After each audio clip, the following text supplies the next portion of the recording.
L'événement majeur qui anime tous les débats tant au niveau national qu'international n'est nul autre que la cérémonie de remise du prix Félix Houphouët-Boigny pour la recherche de la paix. Ce prix UNESCO a été décerné cette année à l'ancienne chancelière allemande Angela Merkel. Plusieurs hôtes de marque, et non des moindres, ont fait le déplacement en Côte d'Ivoire. Cette rencontre est d'autant plus symbolique à l'échelle nationale qu'internationale, puisque elle s'est tenue dans la prestigieuse ville natale du père fondateur de la Côte d'Ivoire moderne, celui dont le prix porte le nom, le président Félix Houphouët-Boigny.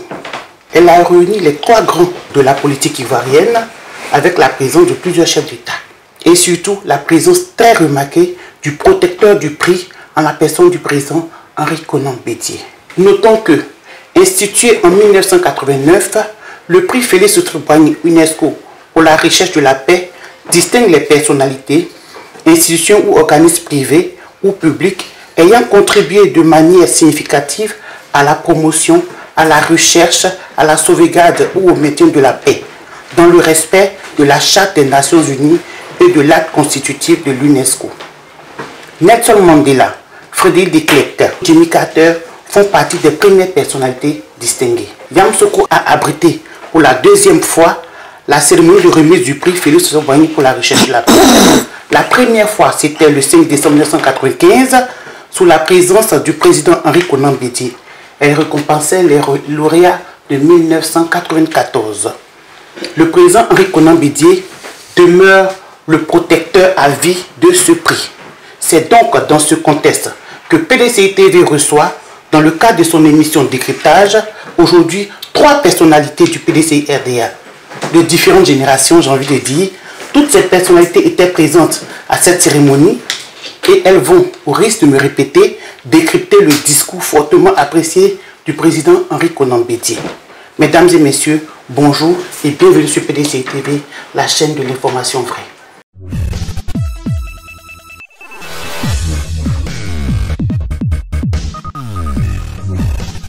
La seule dame que nous recevons ce jour parmi nos invités est ivoirienne du Nord et du Centre. En 1977, elle fait ses premiers pas en politique avec son adhésion au MESI.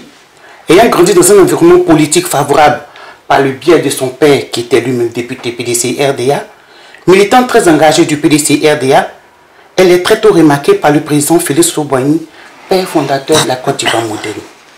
En 1990, elle participe à la marche des femmes à Korogo. En 1992, elle participe à la constitution de l'UFPDCI. En 1996, elle est porte-parole des femmes au 10e congrès du PDCI, pendant que une autre personnalité que nous recevons sur ce plateau lisait le discours de clôture. En 1997, elle est élue secrétaire générale de section de Korogo commune. En 2000, elle participe à la relance de l'UFPDCI avec feu Madame Dao. En 2006, elle est nommée déléguée départementale de Korogo 2 et en 2009, déléguée communale de Korogo. C'est en 2018 qu'elle est nommée présidente du FPDCI urbaine jusqu'à ce jour. Elle est aussi vice-présidente du PDCI RDA, membre du bureau politique. Elle, c'est Madame Sita Koulibaly. Bonjour Madame la Présidente. Bonjour. La seconde personnalité qui nous a fait l'honneur de répondre à notre invitation est lui aussi vice-président du PDCI RDA, membre du bureau politique, secrétaire exécutif des structures du parti, après avoir occupé différentes fonctions au sein du PDCI RDA, membre du secrétariat général du PDCI RDA de 2001 à 2013, membre de l'inspectorat du parti, membre du conseil de l'ordre du Bélier, délégué départemental du parti depuis 18 ans, militant de la jeunesse scolaire et universitaire du parti, mais ici, vice-président du MESI au lycée moderne de Mans, président de la faculté de pharmacie à l'université d'Abidjan, président national du MESI de 1985 à 1988.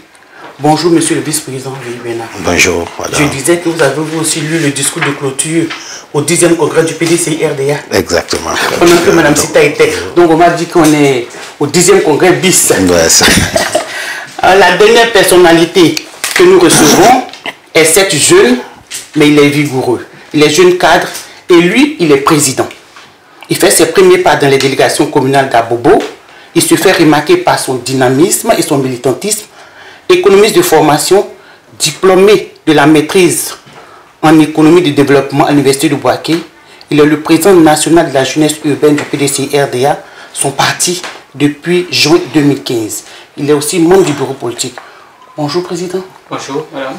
Merci d'avoir accepté l'invitation du PDCI TV pour décrypter ensemble le message important du président Henri Konan Bédié lors de la cérémonie de remise des prix UNESCO à Madame Angela Merkel.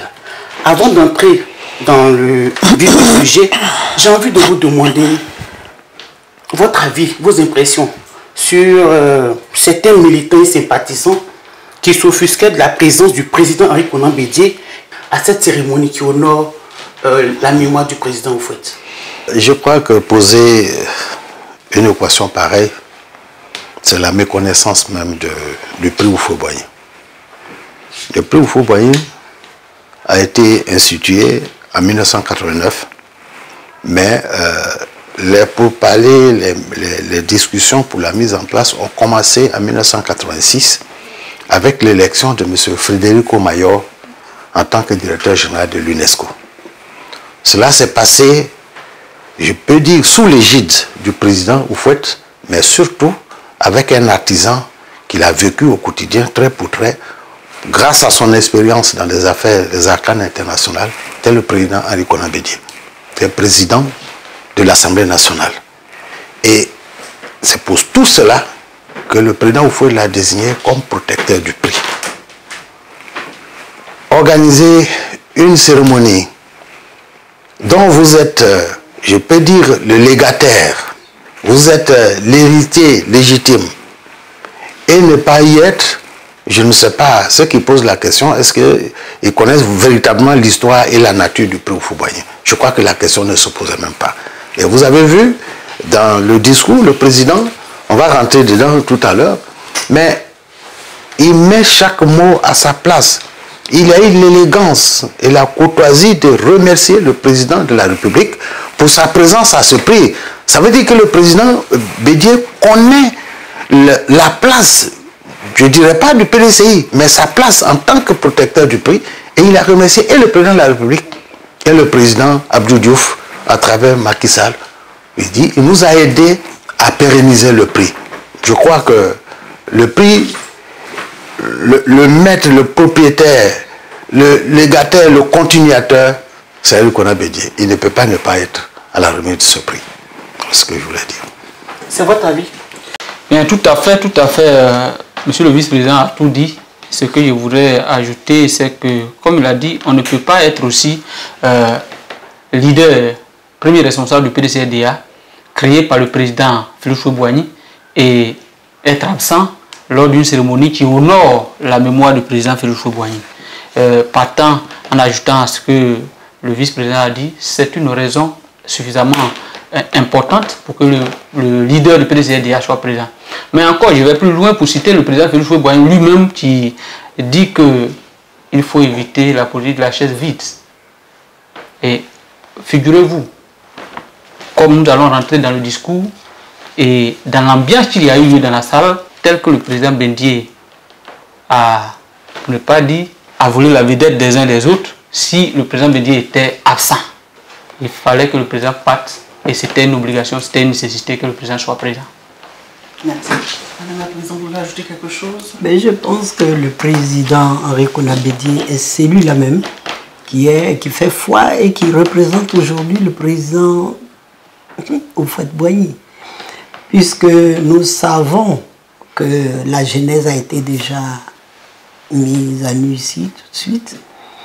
Tout le monde sait que le président Bédié a suivi les pas. Depuis 1962, vous avez vu le film institutionnel qui a parlé des actions du président Houphouët-Boigny. Donc nous pensons que la politique politicienne ne doit pas occulter la place de notre président à ce genre de rencontres. Merci Madame la Présidente. On rentre en vif dans le sujet. Le président Henri Konan Bédié demeure le doyen de la politique ivoirienne, malgré les dits des uns et des autres sur son âge. Il a, avec une lucidité légendaire, fait un discours qui a fait parler plus d'un. Monsieur le vice-président, comment avez-vous vécu ce moment? Ben, vécu ce moment d'abord avec plein de souvenirs. La première des raisons de ce souvenir, c'est le cadre.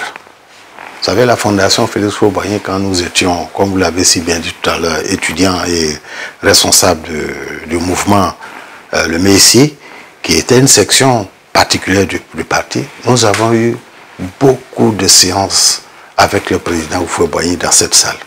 Donc quand nous sommes rentrés, cela nous a rappelé d'abord la vie de l'homme et les émotions que nous avons vécues avec lui. Ensuite, le discours du président, avant que nous rentrons dans le fond, il faut regarder la forme, la solennité avec laquelle le président l'a fait. Il n'a rien perdu. Quelqu'un à côté de moi me disait que mais votre président c'est un aristocrate. C'est un aristocrate, c'est-à-dire tout ce qu'il a, la galanterie, la tonalité qu'il a eu au cours de ce discours. Si vous avez bien remarqué, au moment où il disait son discours, vous pouvez entendre une mouche voler dans la salle. Toute l'attention des milliers de personnes qui étaient là était concentrée sur lui. Il y a la forme, il y a le fond, et puis, vous voyez, le président, il a un humour qui met tout le monde à l'aise. Et vous avez vu comment il s'est excusé auprès de l'Assemblée quand il voulait être assis pour lire. Il a dit, je profite en Afrique, l'avantage que nous avons, c'est au moins le droit d'aînesse et je vais en profiter aujourd'hui. Bon, ça, c'est... Alors, pour vous dire que le président, il ne cesse jamais de nous surprendre. Malgré son âge, que certains trouvent comme étant un handicap, que nous trouvons qu'au sein de notre parti, c'est plutôt un atout immense parce qu'il constitue un trésor, une réserve de sagesse et de pondération. Et nous avons été émerveillés par son discours. Nous parlerons tout à l'heure du fond, mais je voulais vraiment m'attarder d'abord sur l'élégance, la courtoisie et toute la solennité qu'il a mise en lisant ce discours, dans le ton, dans la forme. C'est ce que je voulais dire pour l'instant. Président Valentin, vous qui êtes jeune, comment vous avez acté ce discours? Je crois que ça fait la deuxième fois que personnellement je participe à la distinction lors de ce prix. Mais ça a été un moment émouvant. Le discours du président était le discours le plus dense. C'est pas parce que je parle en tant que président de jeunesse du PDCDA, mais tous ceux qui étaient dans la salle et tous ceux qui n'y étaient pas et qui ont suivi les différentes allocutions ont su faire la différence entre les discours tenus. Le président a tenu un discours, comme l'a dit monsieur le vice-président, qui allait même au-delà de l'entendement des uns les autres. Le président a balayé tout le monde entier et a donné l'essence même, le sens du prix Félix Houphouët-Boigny et recadrer les choses, c'est pourquoi Madame Angela Merkel était la personne indiquée pour être distinguée ce jour-là. Le président Bédié a donné tout le sens. Si le président Bédié n'avait pas tenu ce discours, il fallait l'inventer. Merci. Madame la Présidente, vous qui êtes une des responsables des structures de femmes, on a distingué une femme. Quelle était votre émotion? Je pense que honorer une femme à cette occasion-là montre toute la vivacité de l'esprit de paix qu'on voudrait. Et ce sont les femmes qui donnent la vie et ce sont les femmes qui évitent qu'il y ait la guerre. Donc si une femme de cette envergure s'est retrouvée là devant tout le monde pour prendre ce prix, je pense qu'elle le mérite. Et que c'est une dame qui a fait à travers le monde, elle est arrivée, elle nous a dit qu'elle n'avait pas de moyens pour être présidente. Mais elle a vendu des pins, elle a fait ceci, elle a fait cela. Elle est de 54, donc il y a beaucoup qui savent que quand même, elle avait quelque chose dans la tête. Elle a une fondation en Côte d'Ivoire qui a collaboré et qui collabore avec nous. Donc nous, elle se trouve dans la ligne droite de notre vision, de notre façon de penser que la paix, c'est un comportement comme dirait l'autre. Le président Houphouët nous l'avait montré, on a vu tous les documents sur la paix. Et que depuis 60, parce que le président ne voulait pas rendre son discours rébarbatif. Il n'a pas parlé du passé, il n'a pas parlé de tout ce qu'on savait. Il a donné quelques éléments pour ne pas rendre l'atmosphère trop lourde. Je pense que Madame le méritait. Merci, Madame la Vice-Présidente. Monsieur le Vice-Président, le président HKB a fait une critique par rapport à la paix dans le contenu de son discours, par rapport à la réconciliation. Il a amené ce débat au contexte national. Vos impressions? Le discours du président peut se résumer schématiquement en 3 grands chapitres. Le premier, il a parlé de Houphouët, sa vision de la paix, de la recherche de la paix, ce qui a été couronné par l'adoption du prix Houphouët-Boigny UNESCO par 120 pays à l'unanimité.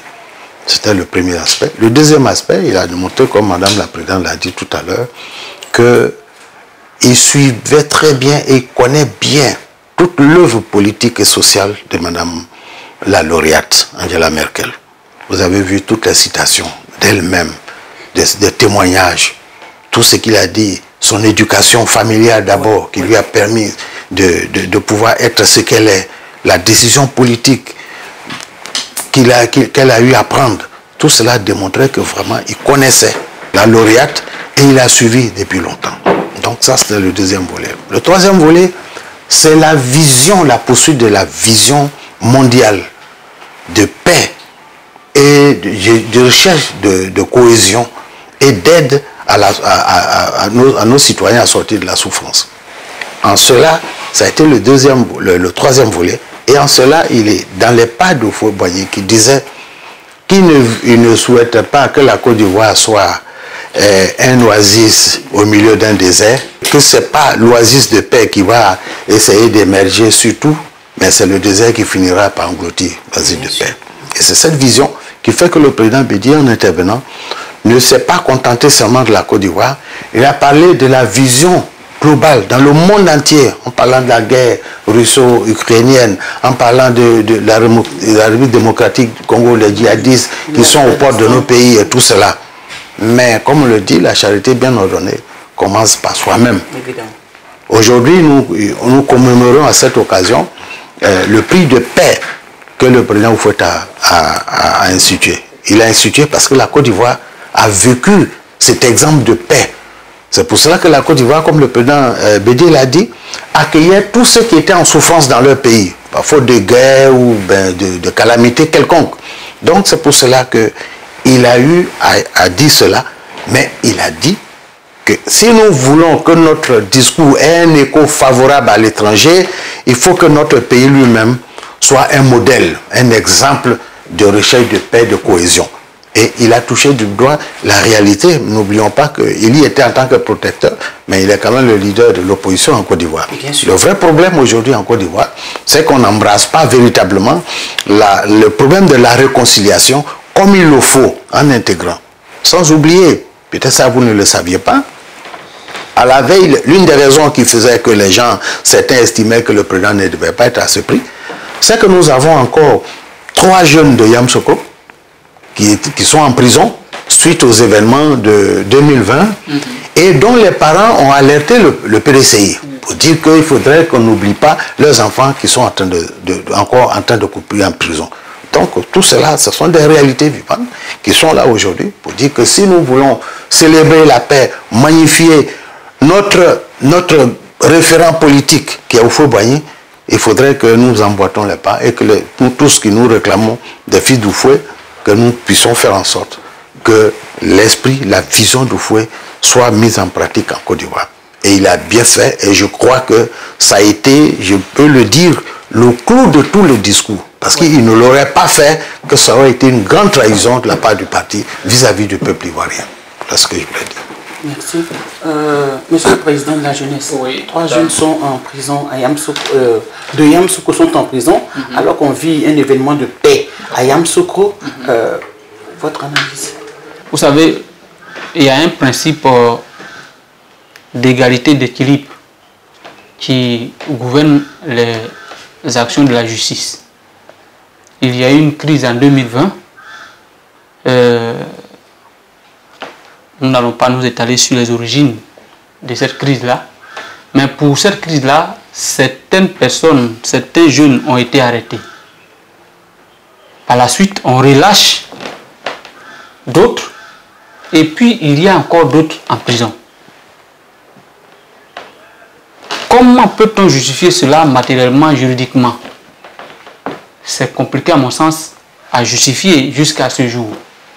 Pour nous, ce que nous attendons, c'est qu'on relâche purement et simplement ces jeunes qui, comme je le dis, je ne vais pas donner les motivations, mais ils étaient dans leur droit de revendiquer une situation qui n'était pas juridiquement correcte.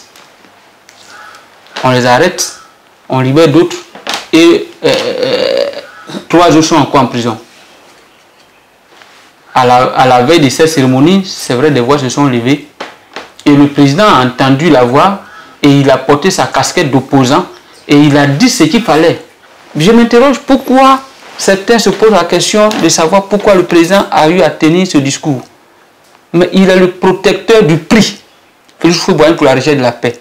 Et celui qui porte ce prix-là a une citation qui dit que la paix n'est pas un vain mot, c'est un comportement. Mais si nous n'adoptons pas ce comportement-là, il est sûr que nous allons mettre la paix en mal. Et donc le président est en sentinelle. Il prévient et il joue son rôle d'opposant. Et il a très bien fait de mettre le pied dans le plat, que les gouvernants entendent la voix des sagesse du président Henri Konan Bédié et fassent en sorte que le dialogue cher au président Félix Houphouët-Boigny s'installe en Côte d'Ivoire et que nous puissions construire la paix durablement dans le futur.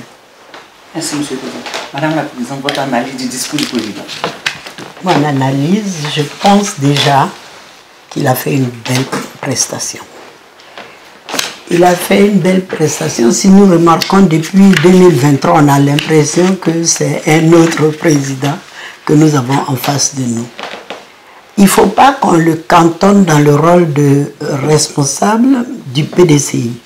Il est pratiquement un grand leader pour la survie de cette Côte d'Ivoire que le président Houphouët lui a laissé. Et nous savons que les Ivoiriens en eux-mêmes, quand ils regardent un président comme le nôtre, qui montre à la face du monde qu'il est l'aîné et qu'il incarne la sagesse, et qu'en Afrique, on considère la sagesse. Mais vers la fin, quand vous voyez, il demande aux jeunes de se lever et de s'entendre avec les jeunes qui sont venus chanter. Il montre les deux aspects qui doivent vivre en communauté et tous les jours faire en sorte que les gens apprécient le rôle fondamental qui est le rôle de cohésion en Côte d'Ivoire que le président Houphouët a demandé depuis des années 2000, pour ne pas dire 70, les années 70. Nous sommes dans un élan de solidarité, de partage que nous devons continuer de maintenir. Et le discours du président, il essaie quand même de remercier les acteurs. Quand vous voyez que dans une salle de 2000 places, nous avons rempli, nous avons eu beaucoup d'autres personnes, on était plus de 3000 dans cette salle. Mais ça veut dire l'importance de la Côte d'Ivoire. Nous ne devons pas du tout nous remettre en cause sans nous dire que de toute façon, il nous faut à notre niveau ce qu'on a appelé le dialogue. Le président, au fond, nous l'avait dit, même dans le film institutionnel, j'aime bien le relater, pour dire que on est d'accord qu'on ne puisse pas s'entendre. On est d'accord de prendre les armes. À un moment donné, il faut s'asseoir pour parler. Bien sûr. Aujourd'hui, la Côte d'Ivoire est, d'après le président, à la croisée des chemins, chacun peut prendre son chemin. Mais là, nous ne prenons pas les chemins. Nous essayons de dire que le président est dans une dynamique que nous devons aider à éclore. La Côte d'Ivoire a besoin vraiment de cette entente et de cette solidarité partagée. Monsieur le vice-président, le président a dit dans son discours que la recherche de la paix par le dialogue est un sacerdoce pour le président Félix Houphouët-Boigny. Oui. Et il y a beaucoup d'oufouettistes qui se réclament de cette doctrine d'Oufouet. Est-ce qu'on peut dire que ce sacerdoce est respecté à ceux-ci? D'abord, pour confirmer, je dirais, appuyer l'assertion du président Bédié qui dit que Oufouet a fait de la recherche de la paix un sacerdoce politique. Les faits sont là pour l'étayer. Vous savez, partout où il y avait les conflits en Afrique, pourtant d'Oufouet, et même à travers le monde entier, il a toujours cherché à rapprocher les antagonistes par la recherche de la paix et par le dialogue. Je vais vous citer quelques cas. Le premier, l'un, c'est l'Afrique du Sud. Tout le monde, l'Afrique, disait qu'il faut soutenir l'ANC dans le combat par la violence, par les armes, pour vaincre le système d'apartheid. Oufouet était le seul pour dire ça ne servira à rien. Nous allons servir de chair à canon nos enfants, nos petits-enfants de Soweto. Il faut y aller par le dialogue. Et pour marquer le coup, vous savez ce qu'il a fait? Il a envoyé le ministre Laurent Donat-Fologo, paix à son âme, qui était marié à une Française, une blanche, et c'est les deux qui sont allés en Afrique du Sud. Sacrilège. Où en Afrique du Sud, il y a les hôtels, il y a les écoles, il y a les quartiers pour noirs et pour blancs de façon séparée. Voilà un monsieur un nègre qui arrive accompagné d'une blanche. Mais ça brise tout le tabou, oui, tout le fossé, le mur de haine qu'il y avait entre les différentes communautés. C'était ça, Houphouët-Boigny. Et c'est lui, comment il s'appelle, Nelson Mandela est sorti de prison, la première visite qu'il a faite, c'est en Côte d'Ivoire qu'il est venu. Parce qu'il s'est rendu compte qu'effectivement, c'était la voie qu'il fallait. Tous ceux qui criaient, qu'est-ce que nous avions comme arme pour aller contre l'Afrique du Sud? Tout près de nous ici, quand il y a eu la guerre au Libéria et en Sierra Leone. Mais le président Houphouët a envoyé son ministre des Affaires étrangères, qui est là encore vivant, le ministre Essi Amara, dans la forêt de Sierra Leone pour rencontrer Fodé Sanko, pour lui dire qu'il faut qu'il vienne. C'est dans cette recherche-là, en partant, que le char dans lequel le ministre Essi Amara était a sauté sur une mine. Si vous voyez qu'il a mal au pied aujourd'hui, il était avec un général qui est mort sur le coup. Il a eu la chance, c'est pour ça. Il traîne encore les séquelles de cela. Pour vous dire, Houphouët a obstinément recherché la paix. Parce qu'on ne proclame pas. Pour dire que moi je suis un homme de paix, je suis un Houphouëtiste, ça se vit. C'est les actes qu'il faut poser. Et ça, c'est pour dire que le président Bédié a raison. Et ça démontre qu'il est vraiment l'héritier, je dirais, politique, spirituel, même social, d'Houphouët-Boigny. Maintenant, est-ce que les héritiers sont sur cette voie? La question est entière, mais je pense qu'il y a beaucoup à faire. Entre l'idéal de notre guide spirituel politique qui est Houphouët-Boigny et les actes qui sont posés aujourd'hui, je pense que le fossé est grand. Mais je voudrais vous ramener à une dernière phrase dans le discours du président Bédié. Il dit, héritier, c'est le dernier paragraphe, héritier de Félix Houphouët-Boigny, je crois qu'en mobilisant toutes nos énergies à nouveau, nous pouvons préparer un héritage de paix pour les générations de demain, ici, même en Côte d'Ivoire, en Afrique et dans le monde. C'est qui croient en ces sacerdotes et c'est cet appel qu'il lance à tous ceux qui se réclament d'être des disciples d'Houphouët pour s'engager, unir les efforts. Et je pense que le président Bédié, il est constant dans ce qu'il dit. Vous avez suivi, je ne sais pas c'était à quelle occasion, au sein du parti, où il a dit que je réserverai mes dernières énergies à la recherche de la paix, la consolidation de l'unité, de la cohésion nationale. C'est une logique. La politique, c'est ce qu'il fait. Vous savez, il n'y a pas de hasard. Si le PDCI a résisté autant pour vivre cette année, ces 77 ans, ce qui est rare en Afrique, après l'ANC, c'est parce que le PDCI a toujours été près de la population, a épousé les ambitions, les desiderata et les désirs des peuples. Et je crois que le président Bédié incarne cela. Et nous sommes dans la continuité, nous sommes fiers de lui. Il a dit, nous pouvons le réaliser. Nous pouvons le réaliser. Il a dit, vers la fin, c'est ça. Il a dit, je l'ai dit avec Mme Angela Merkel, nous pouvons le réaliser. Vous qui êtes jeune, nous pouvons le réaliser. Vous y croyez? Bien sûr, le président Bédié, c'est notre guide, c'est notre repère. Comme le président Houphouët-Boigny a été le repère des aînés, aujourd'hui, c'est le président Bédié que nous connaissons. Et ce que le président Bédié dit, nous nous employons à mettre en œuvre. Comme il a dit, il faut que les héritiers, tous ceux qui se proclament héritiers de Houphouët-Boigny, fassent référence aux valeurs qu'a prôné le président Houphouët-Boigny pour que nous puissions avoir une Côte d'Ivoire paisible, une Côte d'Ivoire de cohésion, une Côte d'Ivoire dans l'esprit que le président Houphouët-Boigny, le président Henri Konan Bédié a prôné.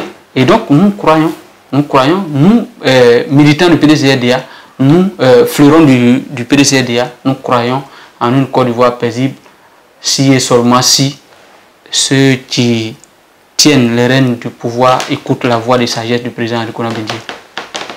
Madame la Présidente. Généralement, je ne parle même pas de ceux qui sont au pouvoir. Nous qui sommes dans l'opposition, si nos jeunes comprennent qu'il faut être jeune et vigoureux et comprendre l'intérêt de notre pays, ils feront en sorte que notre opposition ne sera pas une opposition où on croit que tout croule sur nous. Nous avons encore de la voix à porter. Nous pouvons demander aux parents de comprendre que les semences, parce que le président, au fond, comme on le dit, qu'il avait une logique depuis 1944, de prendre les gens de l'agriculture, de faire en sorte que les parents, les paysans, soient vraiment à côté des décideurs et des gouvernants. Je pense que le président a cette logique. Quand vous voyez le président Bédié qui énumère ce qui s'est passé mondialement au niveau de la Côte d'Ivoire, il n'a pas parlé des coups d'État que nous avons connus, les coups d'État du Burkina, où il a pris les enfants de Yamiego, la crise au Nigeria, où il a pris les gens du Biafra, il a fait un quartier biafran. Tout ça pour montrer que les Ivoiriens doivent comprendre qu'ils ont un rôle plus important que de s'asseoir et discuter de certaines choses où des gens ne veulent même pas vous écouter. Il faut connaître quelque chose pour l'inventer. On ne le connaît pas. Les gens sont là, on se fait du mal. Alors je voudrais que les jeunes qui représentent la relève pour nous prennent leur rôle, jouent leur rôle. Parce que si chaque vieux doit arriver avec son jeune, il y aura la scission depuis là-haut. Ouais, je suis d'accord avec vous. Parce que même dans l'intervention du président, il a dit qu'au temps du président Félix Houphouët-Boigny, on ne parlait pas de réfugiés. On accueillait tous ceux qui venaient de l'extérieur et on les intégrait dans nos différentes familles. Mais là, Madame la Présidente, je suis d'accord avec vous. Il y a un jeune juste à côté de vous, je pense qu'il a bien compris. Merci. Le clin d'œil est fait. Oui, nous avons très bien compris. Oui, madame, comme je l'ai dit tantôt, nous sommes des héritiers du PDCRDA. Nous sommes dans la droite ligne des enseignements du PDCRDA. Et le PDCRDA, c'est toute la pensée de Houphouët-Boigny. Le PDCRDA, c'est la continuité avec le président Henri Konan Bédié et de tout ce que le président Houphouët-Boigny a forgé dans sa pensée. Nous y sommes et nous continuerons sur cette voie en nous battant pour que le PDCRDA reprenne le pouvoir, pour que la Côte d'Ivoire retrouve la vraie paix, la vraie harmonie. Oui, nous le pouvons. Monsieur, j'ai une phrase du président pour laquelle j'ai besoin d'une analyse de votre part. Il dit, j'ai aussi une pensée pour mon pays qui peine encore à engager un dialogue franc et sincère entre ses fils et filles pour construire une paix durable au service du bonheur de ses populations et du celle de l'Afrique. Oui, nous pouvons le réaliser. C'est vrai que vous en avez parlé, mais oui, oui, vous savez, le président, un homme de lettres, n'oublions pas que c'est un avocat, hein. Avant d'être économiste, il est avocat. Il utilise des mots qui, en arrière-plan, qui dépeignent la situation, qui ont une connotation beaucoup plus profonde. Cette phrase résume ce que nous vivons. Effectivement, en Côte d'Ivoire, il y a un véritable problème. Tous les problèmes sont en chantier. Il y a eu, je crois, jusqu'à 3 dialogues politiques. Comme les infrastructures aussi, tout en chantier. Tout est en chantier. Il y a eu un dialogue politique qui a essayé d'énumérer les problèmes qui nous amènent chaque fois à des crises. C'est-à-dire le problème des élections qui ne se font pas en conformité avec les textes, qui ne se font pas dans un environnement de paix. C'est pour cela que, par exemple, le dernier dialogue politique a posé le problème de la révision de la liste électorale. Le pouvoir en a pris acte. On va aller bientôt à des élections. La situation reste en l'état de la liste électorale. Deuxième problème, il y a eu aussi le problème de découpage électoral. Nous allons partir à des élections où déjà, quand vous regardez sur la carte, il y a un parti qui part déjà avec une centaine, sinon plus, de gens qui sont déjà supposés élus. Parce qu'il y a des irrégularités. Vous avez une commune comme Abobo, Yopougon, même Makori, Koumassi, vous avez une liste électorale de milliers d'électeurs. Et vous avez des communes qui sont là avec à peine 1 millier de population. Il en était de même pour les circonscriptions électorales concernant les députés. Ces problèmes sont là. Le redécoupage électoral qui a été posé, ces problèmes sont là. Il y a les problèmes, quoi qu'il en dise, comme le président, quoi qu'il en fasse, le président Oufoué l'a dit, il faut faire l'économie de la guerre pour aller directement au dialogue. Parce que si on fait la guerre, au moment où on arrive au dialogue, il y a vraiment une monticule de haine et de destruction. Il faut éviter cela. Il y a eu, on n'a pas pu l'éviter. Il y a eu les différents coups d'État. Il y a eu la crise de 2010. Il y a eu la crise de 2020 qui a eu des conséquences en destruction de biens matériels, mais surtout en vie humaine et des gens qui sont en prison. La réconciliation, c'est d'abord, pour ouvrir la voie à la réconciliation, il faut le pardon. Parce que souvent on se dit, mais on demande pardon, on décide que c'est quelqu'un qui n'a pas été offensé, où il n'y a pas eu de différend, on ne peut pas demander pardon, sinon ça devient autre chose. Il faut accorder le pardon à ceux qu'on estime qu'ils ont fauté. Il y a encore, bientôt depuis quoi, 2010, on est en 2023, des gens qui sont en prison pour des faits de 2010, qui sont encore en prison jusqu'à ce jour. Ils sont même à l'extérieur. D'autres sont à l'extérieur. Pensez à la souffrance morale, physique et même sociale de ces personnes et de leurs parents. Et c'est pour cela qu'à l'occasion de ce prix, le président Bédié a soulevé ce problème. Parce que la volonté, le sacerdoce politique d'Houphouët-Boigny et du PDCI-ADA, c'est de mettre fin aux souffrances morales de quelque nature, que ce soit physique ou sociale, des êtres humains. Mais tant que quelqu'un qui est en prison, il souffre moralement, sa famille souffre. Tant qu'on n'aura pas pardonné pour faire sortir tous ceux qui sont en prison, permettre à ceux qui sont en exil de rentrer, la situation, nous allons être en attente, comme par sous le couvert de vous les dames, quand vous faites la cuisine, que la marmite, là, elle est en train de bouillir. Si on ne fait pas attention, un jour, un autre, il suffit d'un incident et puis ça s'explose. Et je crois que c'est en prémisse de cela que le président Bédié a mis ce passage-là. C'est la réalité que nous vivons aujourd'hui. Nous avons un semblant d'entente et tout cela, mais les problèmes de fond demeurant comme les mêmes faits causent les mêmes effets, si nous ne prenons garde pour anticiper ces prochaines élections qui arrivent là, vont être encore un élément déclencheur de la violence. Voilà ce que le président dénonce. Et en sentinelle, comme le jeune frère l'a dit tout à l'heure, le président de la jeunesse, c'est en sentinelle de sagesse qu'il lance les cris. Et je pense que ça ne soit pas comme le cri de Jean-Baptiste dans le désert. Il faut que ça soit une voix qui soit entendue. Voilà ce elle sera entendue, nous sommes certains. Merci. Madame la Présidente, ici on voit dans l'intervention du président 3 personnes qui parlent à la fois. Le protecteur du prix, l'aîné, homme de vision, l'héritier à la recherche de la paix, un vrai homme de paix. Est-ce votre analyse? Parrain, c'est vrai que c'était Abdou Diouf. Du moins, c'est Abdou Diouf. En 2012 déjà, quand nous avons pensé qu'il fallait honorer le président Bédié pour lui permettre d'avoir au moins ce prix, parce qu'on ne peut pas garder des fétiches et puis ne même pas en profiter. À l'époque, déjà en 2012, en interne, déjà, on nous avait condamnés pour dire pourquoi vous voulez que ce soit lui qui ait le prix.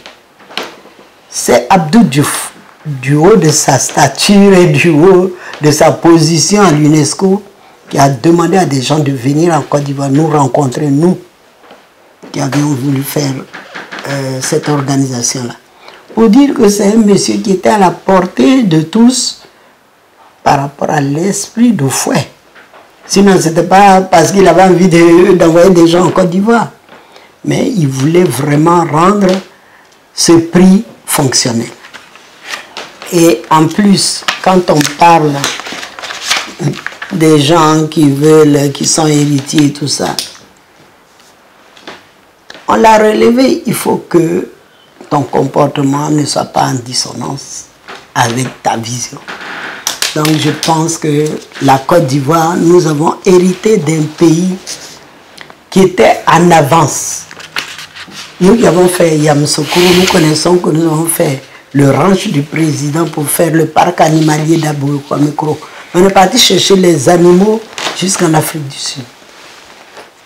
Pour vous dire que le président n'était pas que le président de la Côte d'Ivoire, le président Houphouët. Donc quand il a préparé le président Bédié, c'est en ces termes-là que lui aussi, il parle aujourd'hui à la Côte d'Ivoire. C'est vrai que vous avez eu mal, c'est vrai qu'on vous a fait du mal, mais sachez que je pose vos problèmes où il faut poser. Et nous pensons que le président a tout honoré de ce côté-là. Merci Madame la Présidente. Monsieur le Président Valentin, oui. Votre analyse et vous profitez pour donner votre mot de fin. Au cours de cette cérémonie, dans sa gestuelle, comme dans le discours, le président a tout démontré. À l'introduction de son discours, il a dit, avec l'humour dont lui seul a le secret, en disant que le privilège de l'âge en Afrique est une réalité. Partant de ce principe, c'est à ma place que je vous entretiendrai pour quelques instants. Il a mis tout le monde à l'aise. Il a mis tout le monde à l'aise et il venait de démontrer. Et par la suite, le président se lève et danse. Là où certains pouvaient penser que oui, vu son âge, il ne pouvait pas se tenir debout pour pouvoir faire son discours. Contrairement, le président, après le discours, va se mettre à esquisser des pas. Le Zouglou. Le Zouglou. Donc, une danse des jeunesses de 17 ans. Qui n'est pas de sa génération. Par ce geste-là, le président vient de montrer que, comme on le fait en Afrique, l'aîné qui doit être respecté ne devait pas forcément se mettre dans les mêmes postures que les plus jeunes. Et c'est une leçon qu'il venait de donner à tout le monde. Il a fait. Mais la densité de son discours, comme je l'ai dit au début, en faisant le tour des crises dans le monde entier, qui exigeait l'importance du prix Félix Houphouët-Boigny, qui devait encourager la recherche de la paix.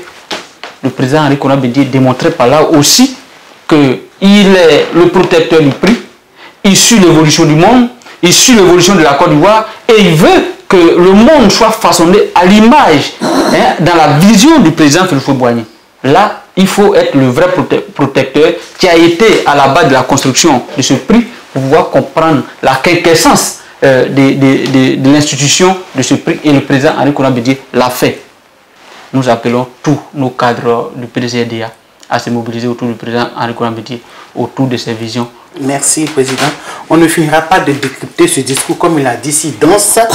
Monsieur le Vice-président, je vais laisser la seule dame clore le débat. Oui, je vais vous demander de nous dire quelque chose avant votre mot de fin. C'est exact. Et je pense que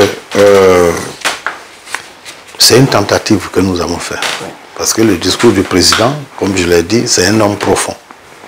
C'est un homme qui parle peu, mais chaque phrase qui sort de sa bouche, elle est vraiment une phrase dense qui a beaucoup de niveaux de compréhension. À plus forte raison, un écrit. Quand il écrit, alors là, c'est encore plus profond. Et je dis que nous ne cesserons jamais d'apprendre auprès du président Bédié. Mais la trame de fond de tout ce que nous devons retenir de ce discours, c'est que le président, il est dans la lignée, comme il a dit quand il a pris le pouvoir en décembre 1993, quand il est venu faire la déclaration à la RTI, il a dit « Je prends le pouvoir pour l'exercer dans le droit fil du père fondateur Félix Houphouët-Boigny ». Il agit aujourd'hui, il dirige le parti. L'héritage que le président Houphouët lui a laissé, il le dirige dans le droit fil de la pensée et de l'action du père de la nation. Vous savez, souvent, les gens disent Houphouët bâtisseur. Il y a bâtisseur, il y a le concepteur et il y a le bâtisseur. Houphouët a conçu et il a bâti. Parce que pour bâtir une maison, il faut d'abord faire une œuvre de l'esprit. Et c'est ça qui est le plus important, le plus difficile. Il a hérité d'un pays, une colonie, comme Houphouët lui-même le disait, c'est la Benjamin des colonies.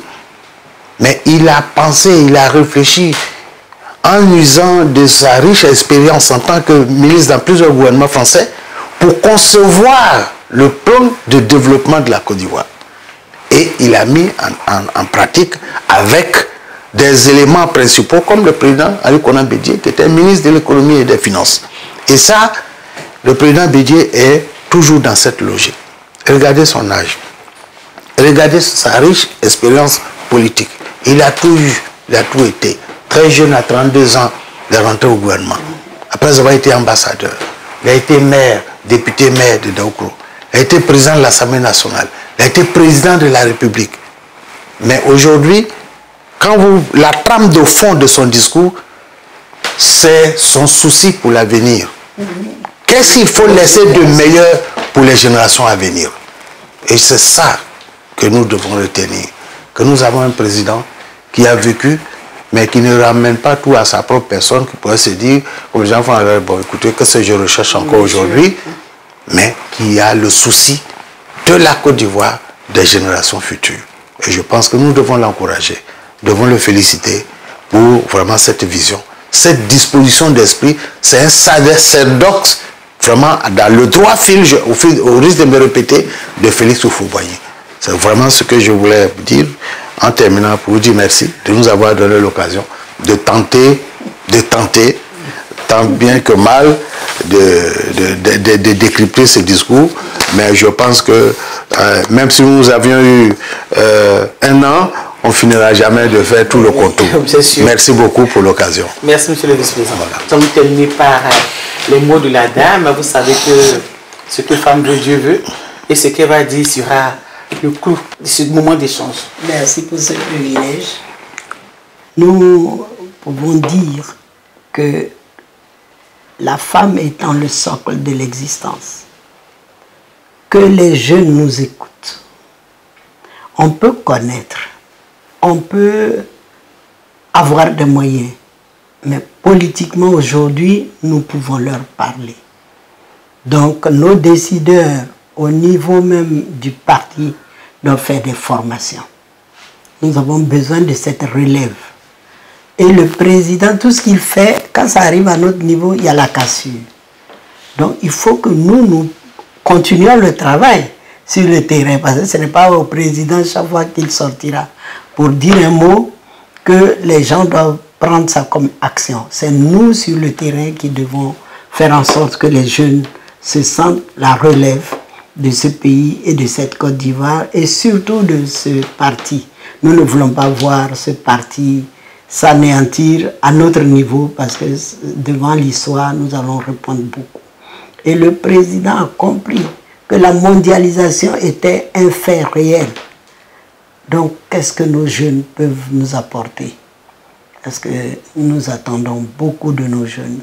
Nous souhaitons aussi que les aînés qui ont la place de décider permettre à la femme et aux jeunes de prendre cette place que le président Houphouët leur avait léguée et que le président Bédié aussi avait continué dans le même sens. Merci de nous avoir conviés à cette rencontre. Pour beaucoup, c'est un dossier facile. Parce qu'ils vous disent, oui, mais le président, il n'a pas parlé beaucoup. C'était facile. Mais je ne leur dirai pas ça.